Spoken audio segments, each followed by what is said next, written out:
as you can probably tell right off the bat, I am not a woman, but I am here speaking at She Media's panel. So my hope is to be, nor am I a therapist, a clinician, or an Instagram tantra teacher. I'm a neuroanthropologist and student of peak performance. So really this work really just came up in an ongoing quest and search for understanding how our bodies and brains affect our hearts and minds. And if you follow that inquiry to its logical conclusion, and you're not squeamish, and you don't flinch, you end up in one of two places: sexy biohacking or nerdy kink. So that's what we're here to talk about. So the majority of everything I'm sharing this afternoon comes from this most recent book I wrote, Recapture the Rapture. And it was really an inquiry into three things. What is the state of the world?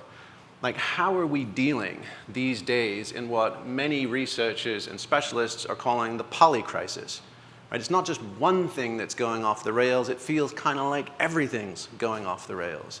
You look at climate and ecosystem volatility. You toggle over to culture wars and the fracturing of democracy. You look at geopolitics, macroeconomics. You're like, what on earth is going on? And how can we heal ourselves fast enough to get back to full strength so that we can all step up to play our needed parts in righting this ship and in forging a future, as Joanna Macy, the grandmother, elder, and Zen teacher, has said, we, the people of the passage. This is our time, this is our responsibility, but we can't do it if we're fractured, if we're fragmented, if we're traumatized. So that's what really this story is about and on behalf of, is doing our level best to do something along the lines of Buckminster Fuller's injunction, which is how can we make the world work for all of us, right? All of humanity, through spontaneous cooperation in the shortest possible time without ecological offense or disadvantage to anyone. So yes, this is somewhat titillating content. We obviously all have a vested interest in this in these themes and ideas, but really, it's on behalf of this. How do we wake up to what is ours to do? How do we grow up and mend where we're broken? And how do we show up on behalf of our children's children?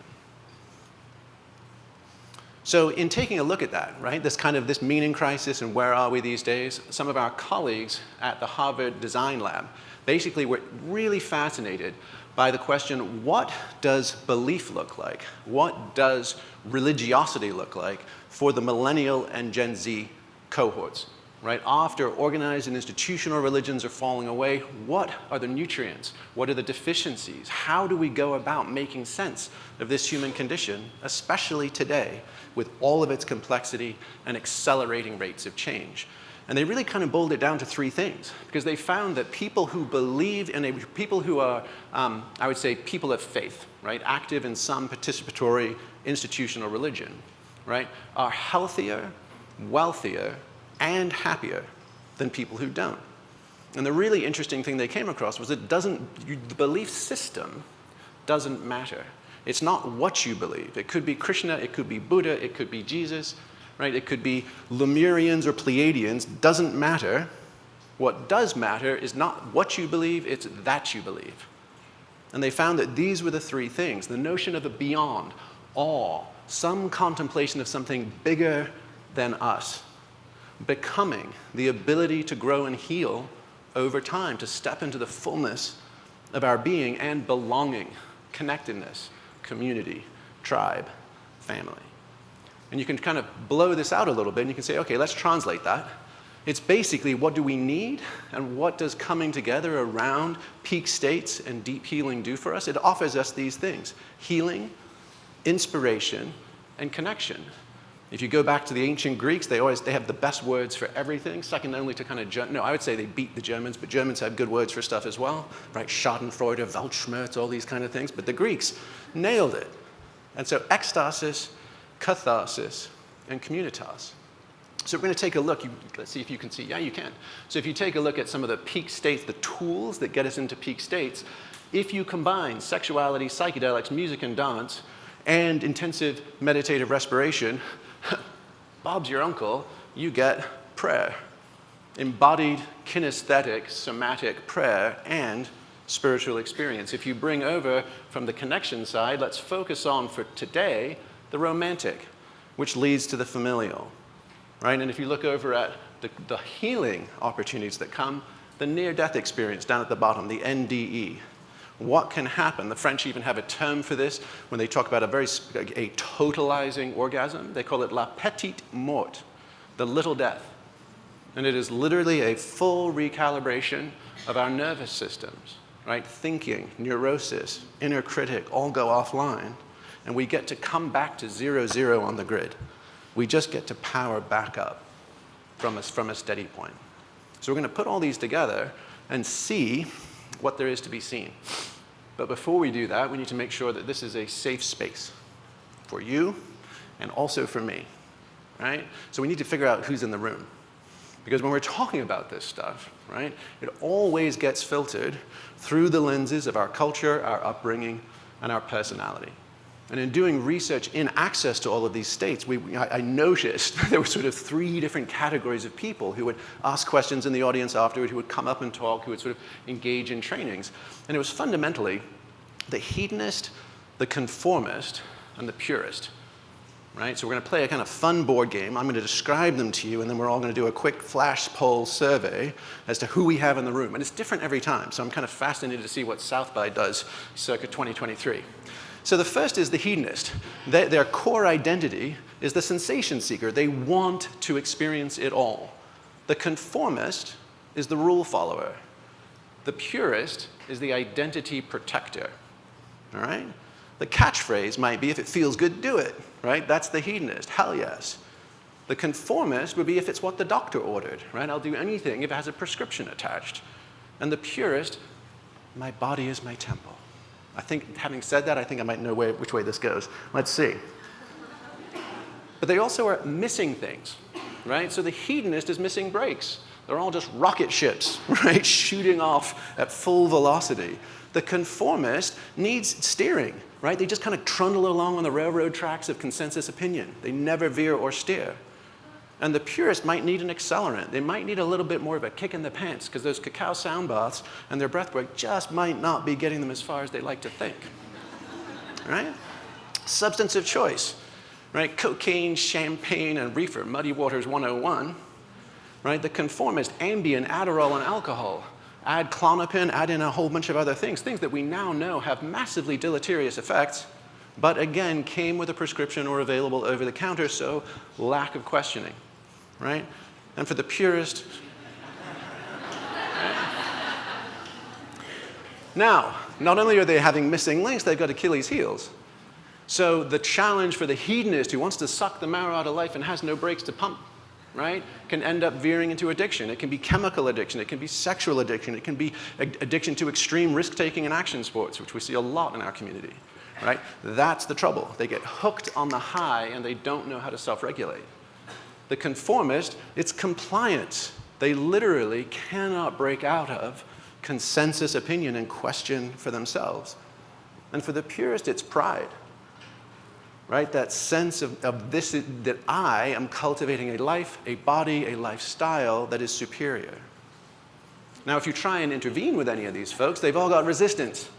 So the hedonist, right, is naturally going to say, you're not the boss of me, I get to do what I want. Right? The conformist, if they did try and step out of that ruts of consensus opinion, they'd be like, oh my gosh, who would I be if I did that? Never mind reading 50 Shades of Grey on your Kindle at this kid's soccer game. Right? And the purist, it's all cheating. I don't need those crutches. You might. Right? But there's something else here, which is at the bottom, that each of these have an intelligence. They all have a genius. They're all adaptively functional. Right? So the hedonist, what's the good thing? The value, right? The dignity of hedonism. It's, I want to suck the marrow out of life. Right? I want to die leaving no stone unturned. The conformist is, you know what? I don't know all of this complex stuff, and I defer to the advice of evidence and experts. And then the final one, the purist, I value the sanctity of my mind and my body. I don't want to pollute it, corrupt it, disrupt it. Right? So can we just see for a moment each of these categories having real intelligence as well as lopsided weak spots. So now let's do our straw poll. Everybody close your eyes like in second grade. Right, now you can keep your eyes open, but hedonists in the audience, raise them high and proud. All right, you bunch of derelicts. All right. Conformists, the folks that really value the advice of experts and do what is best practice, okay? And purists. That's it. Wow, hedonist by a landslide. All right. So the invitation, right, is how can we take the genius of each, minimize the downsides of all, and pull them together into a fourth way, becoming hedonic engineers. And Robert Anton Wilson, who was a funny-ass writer, friend of Tim Leary and a bunch of others back in the 70s, he said, hedonic engineering is the act of intelligence studying intelligence to improve itself. Why be dumb, depressed, and agitated when you can be smart, tranquil, and happy? So that's the invitation for all of us. All right, so this is basically a story in 3 parts. Okay, part 1, we want to talk about evolution and its role and impact on our sexuality, and just to kind of decouple ourselves from being in it and living it. You know, do I get a Valentine's card in grade school? Do I get a date to the high school prom? What happens by the dashboard light in college? And you know, swiping rights and lefts and ups and downs, right? Moving out of that and really taking a look at this from an evolutionary psychological and evolutionary biological point of view. And the idea here is that evolution is amoral. It does not care for our desires and preferences, right? Number 2, humans are exceptional. In the category of all animal biology, we are the absolute outlier, freaks and misfits, but we wouldn't know because it's our lived experience as humans. And then finally, once we understand that evolution is pulling strings we didn't know we had tied up to us, and that we are unique in the animal kingdom for our actual particular expression of our sexuality, how it works and what we can do with it, then the question becomes, now what is possible? Right? To really put this deliberately to use rather than being danced like puppets on the string of an indifferent process. So this is the first one. I'm just going to do a couple of readings from this book because I put some thought into saying it concisely here, and I probably won't get better elsewhere. But I'll just start with this one. In 1999, the Bloodhound Gang released a novelty song, Bad Touch, that went where anthropologists and psychologists were afraid to go. Their catchy lyrics put human courtship back within the broader context of love in the animal kingdom. The tune struck a chord, rocketing to the top 10 charts worldwide and getting sampled by the rapper Eminem. You and me, baby, ain't nothing but mammals, so let's do it like they do on the Discovery Channel. Getting horny now. But really, the Bloodhound Gang should have watched a little more Discovery Channel before they penned their pickup lines. After all, have you seen how animals have sex? It's brutal. Ducks practically drown each other in their efforts. The male mounts the female, wings beating, crushing her underwater until the deed is done. Leave the cooing to the turtle doves. Ducks, fuck. Dogs hump frantically but can get tied up and twisted on the dismount. Stuck facing backwards for hours, they have to wait sheepishly until the swelling goes down and they can both be on their way. But the big cats, the cats have it maybe worst of all. Lions, for instance, only mate every couple of years in the wild. When they do, they make up for lost time, copulating up to 50 times in a 24-hour window. And it's not because they like it. The male's penis has over 100 tiny barbs on it, which gouge the vaginal walls of the lioness. The spikes serve 2 purposes: to scrape out any competing semen from prior males and to stimulate ovulation in the female. Fun comes in a distant third. When Thomas Hobbes wrote in Leviathan that the life of man was nasty, brutish, and short, he could just as easily have been thinking of love in the animal kingdom. Sex, for the overwhelming majority of animals, is violent, dangerous, and brief. There's barely a lick of enjoyment for anyone involved.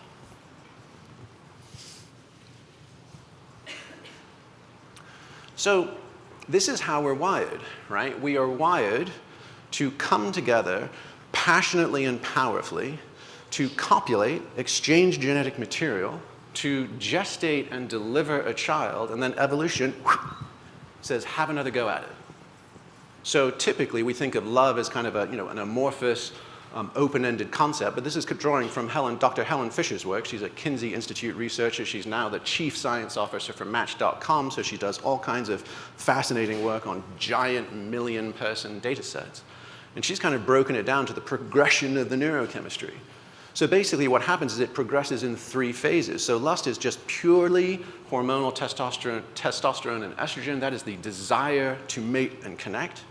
If over time you get into the next phase of kind of pair bonding, so you've gone from kind of one night stand or initial connection, and now you're in the heady stages of romance, losing your mind, like punch drunk, you're into the attraction. Dopamine gets excreted during climax and pair bonds. Serotonin plummets. It actually, some researchers believe it's the closest to OCD. So obsessive compulsive disorder is that we become obsessive about our mates. We can't think about anybody else. We're doodling hearts in our notebook in class instead of paying attention, all that kind of stuff, right? And then perhaps you can progress into long-term pair bonding and attachment. So the oxytocin and the vasopressin. And if you take a look at it, this is kind of the modes and the brain region, right, where all of these things are happening. But what happens is too much and too little regularly overclock our processors, right? So much of that, too much of the dopamine and the oxytocin, we end up in that kind of hedonist trap of almost addictive behaviors, binge eating, drug abuse, irrational behavior, adultery, jealousy. They're ramping us up, and we can't control or steer it. Ideally, we connect, we bond, we stay together, but evolution doesn't care. So a few examples of that, right? A classic one these days is a woman on hormonal birth control, right? Which completely changes her neurochemistry and leads her, tricks her body and therefore her brain, and consequently her heart and mind into feeling like what I really want is a safe, secure, it basically kicks her from the lust stage down into the attraction attachment stage. So she might find a really nice, sensitive new age guy. And she's like, you're going to be a perfect father to my children. You're a good, safe provider. You see me, respect me, and appreciate me. Let's get hitched. They get hitched, and then she's like, yay, now's a good time in our life. I'm going to go off the pill. Let's start thinking about a baby. And she's like, what? Who's this spineless little milquetoast boy with the dad bod and the hipster mustache? You're not doing it for me, son, right? And this is the classic, right? And this is the classic of the yoga retreat, right, where the women are slipping off to the bar to like hook up with the biker guys, and all the yoga guys are like, what's going on, right? That happens. Like dirty, dirty trick. She wants a strong-jawed alpha male for a super shag. And when they do, right? And this is the evolution is amoral bit, right? When a woman has an orgasm with a new virile partner, her ovulation cycle can slide up to 72 hours in either direction. So you're like, oh, so evolution's like, we will grab that new genetic material, right? And we will make new life with it, right? On the other side of the fence, right? The classic is men in the 40s. This Paul Simon sung about this a while ago. Like, why am I all soft in the middle when the rest of my life is so hard? Right? So guys come into that era, their recovery from workouts starts slowing down, their mental acuity doesn't. Again, dad bods, things that used to be up here, start finding themselves down here. What's going on? And wouldn't you know it, like right on time. And the French, those horny bastards, right, have a name for all this stuff, l'affaire de la quarantaine, the affair of the 40s.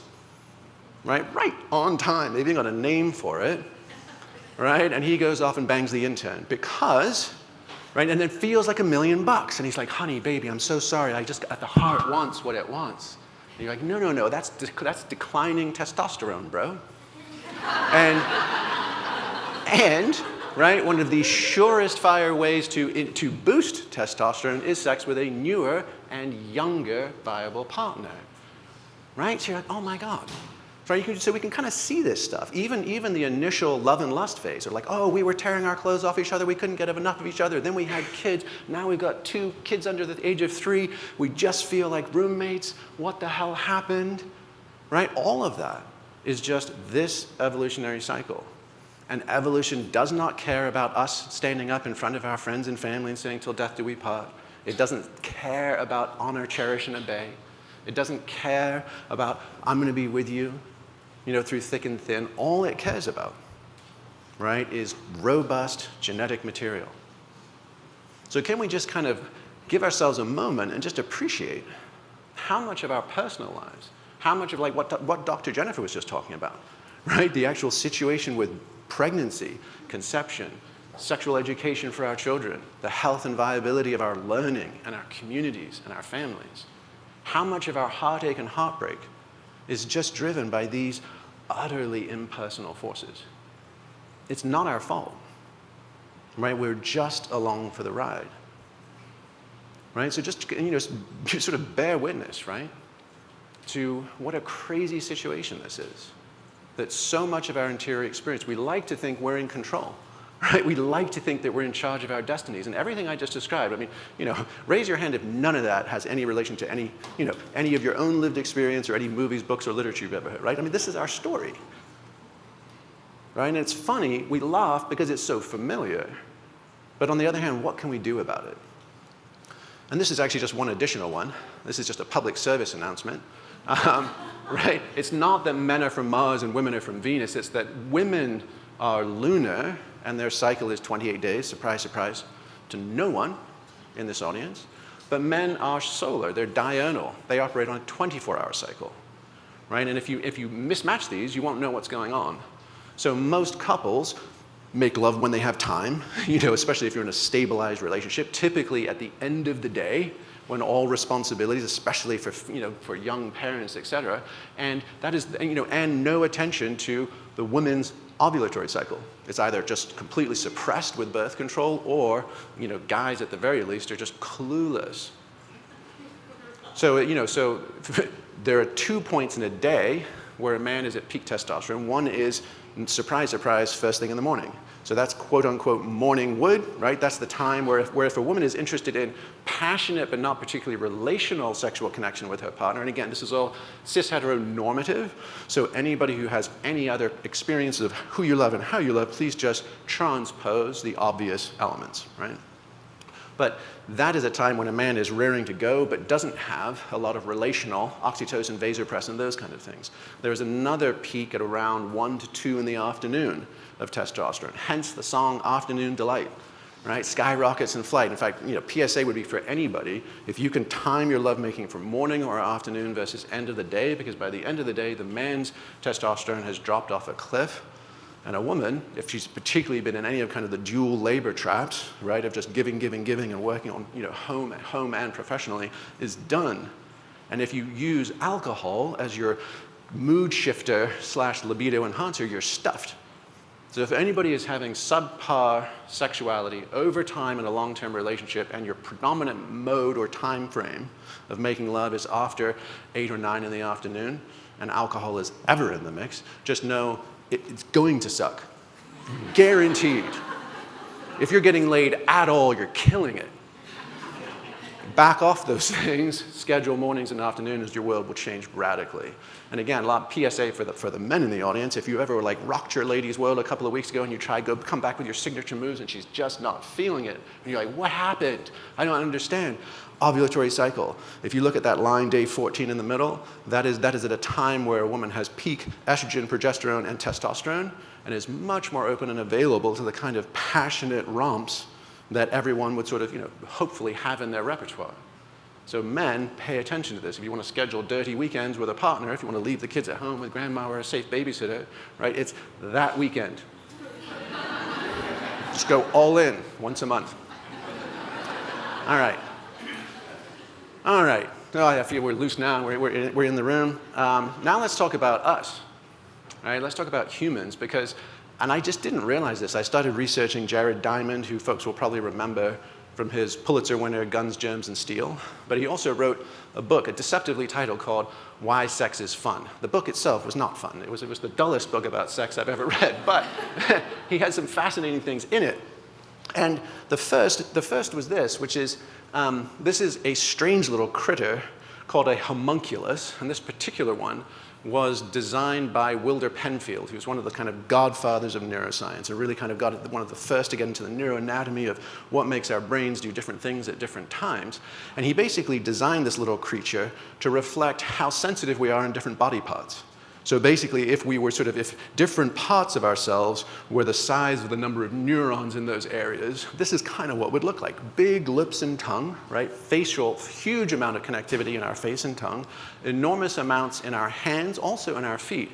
And then he undersold, this was I think in the 50s, so out of modesty, he misrepresented the junk, right? Actually, that would be the highest concentration of nerve endings in a male's body, 7,000 neurons in his penis. But a woman has them hands down. And if anybody has already studied this stuff, you might have heard the sort of notion that a woman's clitoris has 8,000 nerve endings. So a much smaller accessible area, right, with a much higher concentration than the man's. Recent research that came out 6 months ago is actually saying that that's an undercount for women, and that it's potentially anywhere from 12 to 14,000 nerve endings in the clitoris. And again, apologies for all the women, this is somewhat remedial, but this is just doing the boys a favor here. If you haven't seen all the anatomical models of a woman's clitoris with that beautiful wishbone structure, that it's a larger, more complex organ than a man's. And the fact is that we haven't had those little models up until the 1990s, the mid-90s. Was the first time that stuff was discovered. Think about that. We put humans on the moon, and we learned to split atoms and make stars, and we hadn't figured out the most sensitive and complex organ essential to human procreation until the mid-90s, the very end of the 20th century. That is just boggling, right? So here's a little bit just on the exceptionality of our human sexuality. And that's what's so fascinating about our own sexual habits, how thoroughly different they are from those mammals on the Discovery Channel. And this is a quote.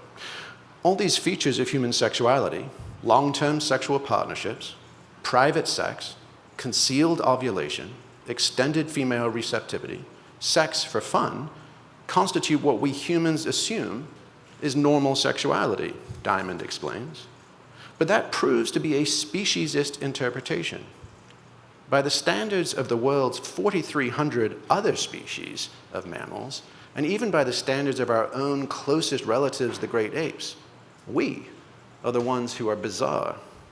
We're among only a handful of animals on the entire planet who have sex outside of a narrowly defined window of fertility. Sure, dolphins and bonobos do sometimes, but they're two of the most intelligent species on the planet. Their friskiness only strengthens the linkage between elective sexuality and complex cognition. But even they lack many of the other factors that render human sexuality so distinctive, like concealed ovulation and frequent female orgasm. Animals ignore their sex drives until they're briefly consumed by them. But humans think and act on their impulse anytime, all the time. Most women, unless they're on the pill or using a fertility app, don't know for certain when they are in estrus, a simple fact of life that cows and baboons readily understand. Men definitely can't tell when their potential mates are ovulating and experience high sex drive and a desire to copulate year-round. Women mostly humor them. So this is our situation.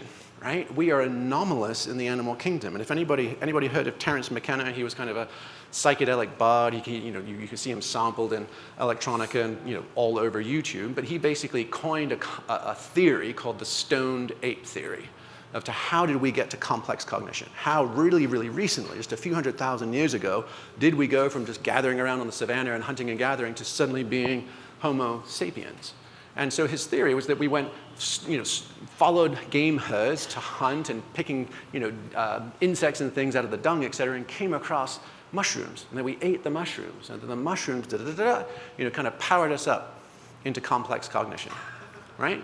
And that was a funny theory back in the 90s. No one really agreed with it. It's kind of seen a resurgence lately as the Psychedelic Renaissance has kind of lifted that back to the fore. But I would think that actually that's a tenuous theory, and it's impossible to prove retroactively. But a much more plausible theory is that this really unique expressions of our sexuality, right, the ability to radically shift state for extended periods over time with evolution throwing the kitchen sink at the incentives, and every single human on the earth didn't have to find some esoteric mushroom that might kill you but didn't, showed you God instead, right? Instead of that, like finding this hugely rewarding, highly incentive, ultra-portable adjunct to the evolutionary imperative, and that it's that capacity, the horned ape, not the stoned ape, right, that brought us to more complex cognition. Because when you look at it, right, in the simplest sense, we are prefrontal cortexes connected to spinal columns, connected to erogenous zones, right? And that capacity to understand this system and this framework is essential to understanding how to hack it and optimize it, not just for healing, right? And not just for wonderful peak states, but also for connection with the people we actually make our lives and raise our families with. Because you can take a look. Is anybody familiar with the vagus nerve? It's kind of having a moment in the last few years, right? It starts in the base of the brainstem and goes all the way down through our body, down to our root. So, basically, interesting study, I just came across this one this week, was that it fires when a mother sees their child, right? The high vagal tone increases compassion, connectivity, but it's the same experience fires when you see other people suffering. So like we get a boost of it, right, when we experience connection and compassion, but we also get a boost of it when we see terrible news reports, when you see Turkey and Syria in the earthquake, when you see a homeless person. So it's literally a huge element of our connectivity and caring for each other. And the endocannabinoid system, right, runs through our body. This is 90% of US doctors do not even know about this and recommend this. But if you've ever heard any of the hype and the current legalization, recreationalization of cannabis, it's because of this. Pre-existing in our body is the endocannabinoid system. Again, it pairs mother to child. It's responsible for the runner's high. Endorphins are not, right? It also reduces chronic brain injury. Israeli researchers have found that after concussion, if you have cannabinoids on board within 45 minutes, it massively reduces glutamate firing and TBI activity. And researchers at Cornell have found it also increases memory extinction after traumatic events. So basically that if you've had a PTSD-inducing event and you can experience that, the endocannabinoid system will actually help you release and put those memories in their appropriate place. So those are all in our system. And what we can do when we learn to use these, right, is we can go from, hey, I mean, how many of us would say we're experiencing micro PTSD right now? Like just the stresses of the last few years, being cooped up and separated and isolated, constant ever-on society, notifications, psyche blown out into social media, right? Not enough rest, not enough sunlight, not enough movement, not enough connection, tons of information. Right? We're all suffering from micro PTSD all the time these days, right? So a healthy sexual fitness, right, can help us defrag that, right? Release it. This is the whole Robert Sapolsky at Stanford's idea of why zebras don't get ulcers, right? If you have a way to discharge the stressors and fears of your life, we have a way to stay aligned and healthy. Then all the way into, you can use, and I'll tell you this story. So Rick Doblin, who's actually here, he's the founder of MAPS, he's a Harvard PhD and the founder of the Multidisciplinary Association for Psychedelic Studies, which has been doing clinical phase 3 trials to get through MDMA, right, the sort of empathogen MDMA used for PTSD treatment and relief. And it's had incredible results. The DEA and the FDA have been fast-tracking it. It's being used for victims of war, veterans, survivors of domestic and sexual abuse. It's really profound in its capacity to help folks. And I was sitting on a panel a couple of years ago with Rick, and in between, we were just chatting. I was like, tell me your newest research. How's it all going? I want to understand what you guys are learning. And he said, well, you know, what really feels so powerful about this is that people are able to take their memories off the shelf, the traumatic ones. They're able to revisit them in a safe, saturated state of abundance, connection, security, and then they're able to kind of rework their memories. And they're able to put them back on that shelf, and they sit a little differently. They live a little differently, right? And he goes, and you know that the closest we found to what's the neurochemistry, like high oxytocin, high vasopressin, right, high serotonin, is the post-orgasmic state. And I was like, wait, what? You guys have spent 30 years, $100 million, right, and to navigate this crazy labyrinth of federal regulation, and you mean to tell me that the outcome is the sort of exalted state known only to research scientists as post-orgasmic? You know, how else could we possibly do that? A little faster and a little cheaper, with instant access to everyone, right? And then taking it to its conclusion, so this is this sliding scale of sexual fitness. So level 1, like just thinking of it like you would any other form of fitness, regular, practiced, intentional sexual cultivation, arousal, and discharge, defrags my nervous system. Zebras don't get ulcers. I move into the center, and I'm like, oh, and once I'm in my body and on time, connected to a practice partner, I can even go back into deeper history, into the bigger hits of my life, and I can reformat those. And if we keep going, we can even enter the numinous, non-ordinary states of consciousness. And Dr. Nicole Prousey, who's at UCLA, conducted a study on 15 minutes of clitoral stimulation for a female-identified partner, and over 8 weeks found that it outperformed Johns Hopkins psilocybin trials by 6%. Women had more consistent and higher mystical experiences from 15 minutes of clitoral stimulation than from the high-dose mushroom protocols at Johns Hopkins University. Right, there you go. All right, so what I'd love to do now is wrap with an opportunity for us to have some conversations with each other, really presence this in the room and in our own experiences. So we've understood that evolution is amoral, right? We are puppets dancing on indifferent strings, right? Unless we understand the mechanisms. And we've understood how radically different, right, our own experiences are from the rest of the animal kingdom, and therefore what we can do differently ourselves. So if it's okay, we're going to do a fun breakout discussion, but you please hear me when I give you your time switches. So you're going to find a partner. It'll be the person next to you that you know the least, so not the ones you came with, okay? And when I'm going to give you 60 seconds, so this is no rehearsal, no preamble, first thought, best thought, blurt your answer out, okay? The first one is, my relationship to sexuality as a teenager was, fill in the blank, because, fill in the blank, okay? Begin.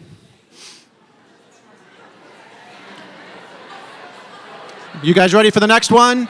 Please, eyes up front, eyes up front.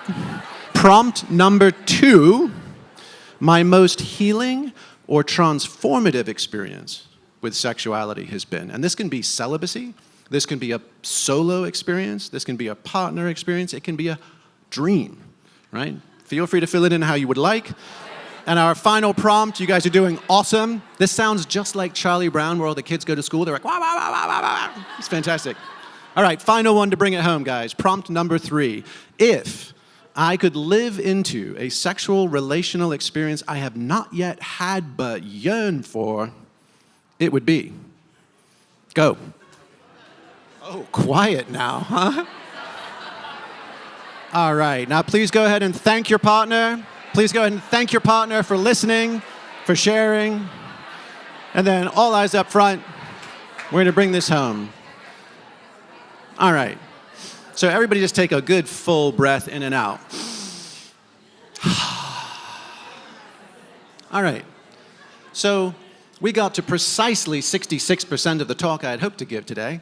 The rest is a research study that we did on putting all of these things together and the impact that it had on 10 couples for 12 weeks engaging in deliberate intentional practice, and the impact was a reduction in trauma, an increase in connectivity, and a heightening of peak states. If anybody would like to look at the in-depth studies, including subject journals and reports, it's at recapturetherapture.com under the tab for studies. Please feel free. But what I'd love to do is just hopefully, just in this brief introduction to this topic from this kind of anthropologist from space perspective, like what do we do, curious monkeys, right? We can feel a little bit more empowered. We can feel a little less self-conscious. We can experience the ups and downs, the triumphs and travails of our lives and loves with a little bit more compassion and a little bit more perspective, and that we can understand that, in fact, we can be in charge of this. And we can reclaim this most central activity, right, of human experience and put it towards the healing, the inspiration, and the connection we all need. So I'd just like to leave you with just a couple of closing paragraphs from this book. It's helpful to think of hedonic engineering as NC-17, fifth-class rock climbing. Definitely not for kids, and the falls can kill you. You wouldn't go wandering up a dangerous mountain without ropes, anchors, and harnesses. If you did, and you hurt yourself, you'd have no one to blame. On the other hand, equip and train yourself and venture humbly into consequential terrain with trustworthy guides and partners, and you'll be rewarded by the satisfaction of the ascent and the view from the top. It's precisely because it has risks that this experience is so rewarding. Once we understand the implications of hedonic engineering, we can tune our consciousness however we choose. We can access the numinous, discharge our trauma, and forge bonds that last a lifetime. To realize that the keys to our cage are the keys to the kingdom is a thrilling, if fearsome, responsibility. But the gates swing wide open now. Our prison is unlocked, and so is the garden. Thank you very much.